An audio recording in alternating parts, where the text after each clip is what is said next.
Assalamualaikum warahmatullahi wabarakatuh.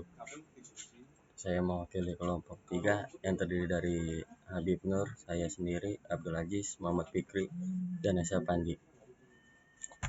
Berikut saya ingin mempresentasikan pengembangan diri interpersonal. Yang pertama, pengembangan diri. Kedua, interpersonal skill. Materi pembahasan, dampak interpersonal skill, rencana pengembangan. Pengembangan diri. Pengembangan diri adalah suatu kegiatan meningkatkan kemampuan diri berdasarkan pemahaman tentang potensi diri yang positif dan mampu mengangkat kepercayaan diri, sehingga dapat merubah keadaan diri dari yang sebelumnya hanya bermanfaat bagi sedikit orang menjadi bermanfaat bagi banyak orang. Setiap orang tidak ada yang sama persis satu dan lainnya. Setiap orang juga menginginkan menjadi diri sendiri, dan semua orang mendambakannya. Kita ternyata adalah pribadi yang unik, khas, dan istimewa. Kita sebagai manusia masih dalam proses berkembang untuk menjadi semakin unik, khas, atau istimewa. Pengertian interpersonal. Menurut Buckminster 1988 sampai 1991, kecakapan yang dimiliki seseorang untuk memahami berbagai situasi sosial dimanapun berada, serta bagaimana orang tersebut menampilkan tingkah laku yang sesuai dengan harapan orang lain, merupakan interaksi dari individu dengan individu lainnya. Menurut Spitzberg dan Chupach, interpersonal skill adalah kemampuan seseorang untuk melakukan komunikasi yang efektif. Menurut Bergman dan Sushi, interpersonal skill adalah salah satu faktor penting bagi keberhasilan seseorang dalam meniti kehidupannya. Manfaat interpersonal. Karena dibutuhkan dalam berbagai keadaan dan situasi, memiliki kemampuan interpersonal tentulah penting sekali. Dalam dunia kerja, keterampilan personal membuat kita mampu bekerja sama dengan orang lain, entah itu rekan kerja, klien, atau atasan. Berkomunikasi dengan efektif. Keterampilan interpersonal akan membantu Anda untuk membangun hubungan dengan rekan kerja, seperti saling bertukar ide, informasi, dan keterampilan. Komunikasi yang berjalan dengan efektif memungkinkan tugas pekerjaan di dalam kantor bisa diselesaikan dengan lebih baik dan lebih cepat. Kedua, peluang yang lebih luas. Hubungan yang baik dengan rekan kerja dan pimpinan perusahaan membuat Anda bisa mendapatkan lebih banyak peluang menarik di perusahaan tempat kerja. Kesan baik yang Anda berikan kepada pimpinan perusahaan membuat Anda lebih mudah untuk mendapatkan posisi yang lebih tinggi dan tanggung jawab yang lebih besar. Hal seperti ini tentu saja akan sangat bermanfaat bagi pengembangan karir Anda di masa depan. Yang ketiga, meningkatkan kredibilitas dan kepuasan pelanggan. Kemampuan interpersonal yang baik membuat Anda bisa dengan mudah berinteraksi dengan konsumen yang menggunakan produk atau layanan perusahaan. Berikutnya dijelaskan oleh teman saya. Yang keempat, keterbukaan akan menciptakan kepercayaan. Keterampilan interpersonal yang terlatih dengan baik akan membuat Anda lebih terbuka dengan para karyawan. Hal ini selanjutnya akan berdampak pada kesetiaan karyawan untuk bekerja di perusahaan. Kelima, membina hubungan pribadi yang terjalin. Keterampilan interpersonal yang baik tidak hanya bermanfaat untuk membangun hubungan pribadi, tetapi juga penting untuk mempertahankan hubungan yang sudah lama terjalin. Yang keenam, kesempatan menjadi pemimpin yang efektif, membangun kepercayaan lewat kejujuran, dan mengembangkan keterampilan komunikasi agar bisa menjadi seorang pemimpin yang efektif. Pemimpin yang tidak memiliki kemampuan untuk terhubung dengan anggota tim pasti akan gagal.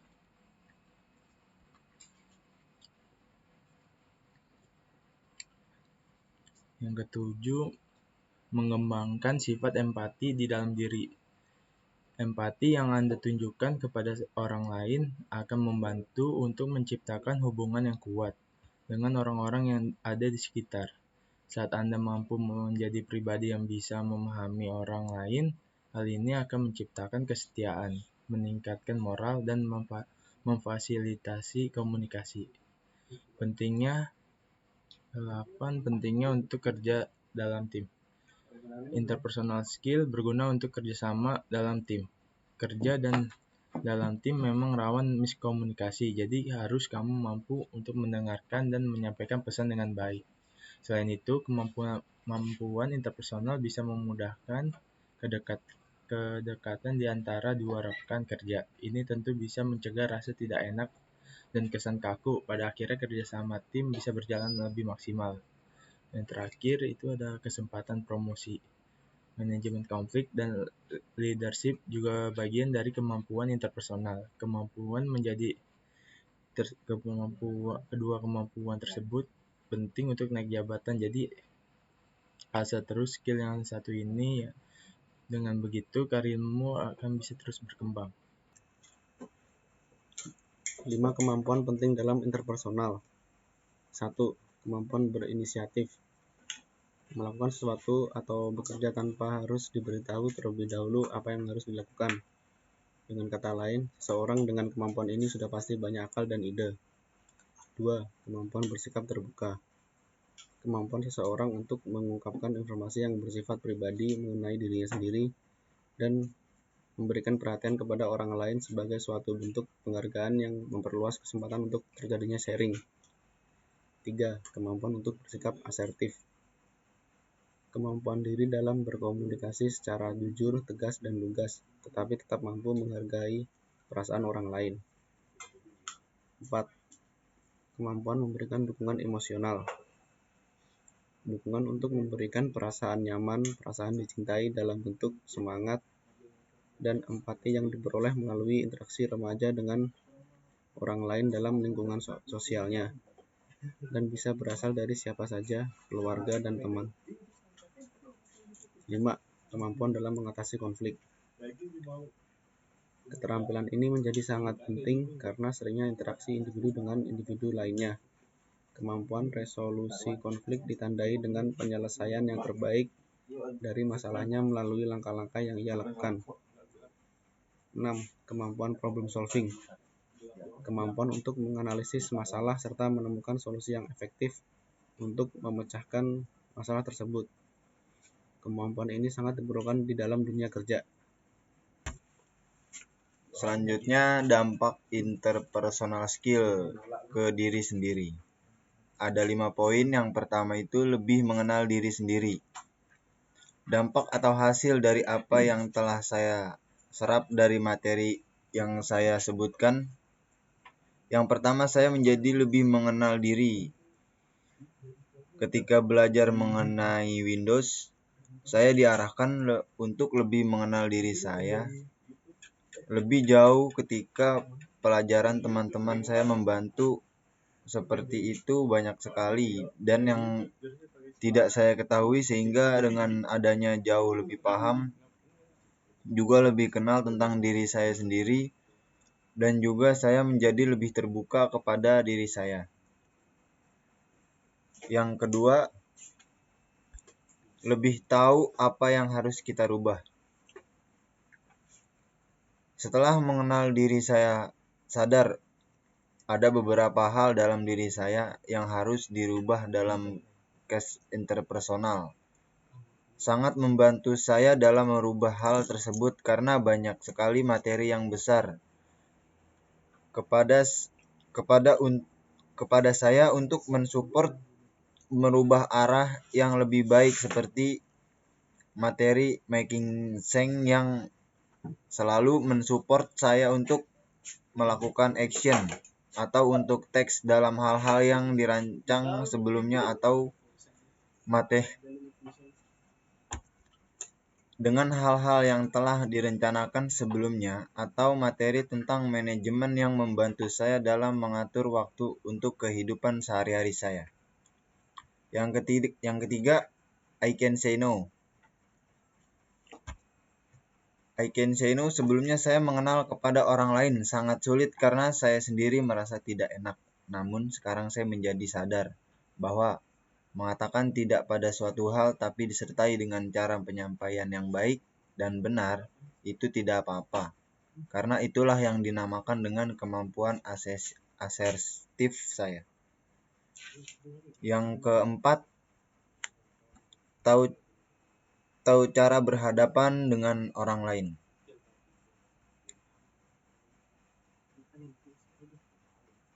Yang keempat itu menjadi tahu cara berhadapan dengan berkomunikasi dengan orang lain dalam kasih kita. Cukup banyak materi tentang bagaimana mengenal diri orang lain dan juga berkomunikasi dengan orang lain tentang etika efektif presentation maupun materi tentang effective communication. Dan selanjutnya saya punya tujuan untuk jelas sebelumnya mengenal interpersonal skill, tujuan hidup saya atau catatan ataupun tidak pernah saya rinci dengan jelas. Namun selama nafas ini saya menjadi lebih terbiasa untuk menuliskan keluarga saya di masa mendatang. Hal ini sangat membantu karena dengan menerapkan hal seperti ini. Lalu yang terakhir, kelima, lebih punya tujuan yang jelas. Jadi dalam hidup itu harus memiliki tujuan yang jelas. Memiliki interpersonal skill ke diri saya, menentukan apa yang harus dilakukan beberapa step selanjutnya. Lalu yang selanjutnya diteruskan oleh teman saya.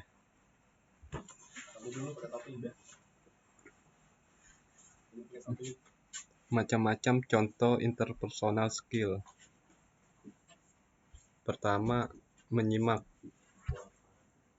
Menyimak atau mendengarkan secara aktif sebenarnya bukan keterampilan yang mudah untuk dilakukan. Dalam situasi ketika seseorang sedang mencurahkan isi hatinya, kemudian ada orang lain yang menyela dengan cerita sendiri. Ingin menjadi pusat perhatian hanyalah salah satu motivasi yang tak selalu disadari oleh sebagian orang, sehingga mereka selalu menyela pembicaraan. 2. Berkomunikasi secara efektif. Kualitas berkomunikasi tak hanya ditentukan oleh pesan verbal yang disampaikan, tapi cara menyampaikannya juga mengimplikasikan pesan tersendiri. 3. Empati. Seseorang yang memiliki empati mampu memahami apa yang dirasakan dan dibutuhkan oleh orang lain. Tak heran bila orang-orang dengan kemampuan interpersonal ini selalu membawa suasana yang positif bagi lingkungannya, dimanapun ia berada. 4. Problem solving. Keterampilan interpersonal ini penting sekali. Seseorang dengan orientasi problem solving yang baik biasanya memiliki kemampuan untuk berpikir kritis dan bernalar logis. 5. Leadership. Leadership adalah salah satu contoh interpersonal skill yang mengintegrasikan beberapa skill sekaligus di dalamnya. Seseorang dengan kemampuan kepemimpinan atau leadership yang baik biasanya memiliki empati, dapat diandalkan, mampu berkomunikasi dengan baik dan efektif, dapat menyimak dan mendengarkan secara aktif, memberikan feedback atau kritik yang membangun dengan cermat dan tepat.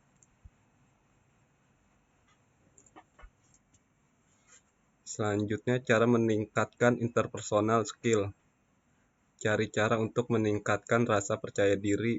Dengan rasa percaya diri yang baik, kita merasa lebih mudah melakukan negosiasi menyelesaikan permasalahan, menyampaikan feedback, mempercayai orang lain, dan menerapkan macam-macam interpersonal skill yang lain. 2. Meminta feedback dari sahabat dan orang-orang dekat. Coba gali apa yang orang lain rasakan dalam hubungan kalian, atau tanyakan saja langsung. Apakah misalnya kita sudah menjadi pendengar yang baik saat mereka bicara? Berbekal informasi yang mereka sampaikan, kita bisa mulai memperbaiki salah satu keterampilan skill tertentu. 3. Bertanya dan menyimak. Tanyakan, misalnya apa yang akan dilakukan oleh sahabatmu di akhir pekan nanti. Perhatikan bagaimana ia menjawabnya, intonasinya, perasaannya, dan sebagainya. 5. Bayangkan seandainya berada di posisi orang lain. Saat berinteraksi dengan orang lain, jangan buru-buru beraksi. Ambil jeda sesaat untuk membayangkan seperti apa rasanya berada di posisi orang tersebut. Apa yang sebenarnya ingin diraihnya, apa yang membuatnya kecewa, apa yang dapat kita lakukan baginya, dan lain-lain. Selanjutnya, rencana pengembangan. Yang pertama ada waktu, kita lebih disiplin dalam memanfaatkan waktu. Yang kedua, jadwal, menerapkan etiket dalam kehidupan sosial dan sehari-hari. Yang ketiga itu ada planning atau rencana, membuat rancangan goals ke depannya segera melakukan action atau tindakan untuk mencapainya. Yang keempat ada berubah, menjadi pribadi yang lebih baik, mendengar dan terbuka pada diri sendiri, dan asertif. Sekian presentasi dari kelompok 3. Bila ada tutur kata atau bahasa yang salah, mohon dimaafkan. Wassalamualaikum warahmatullahi wabarakatuh.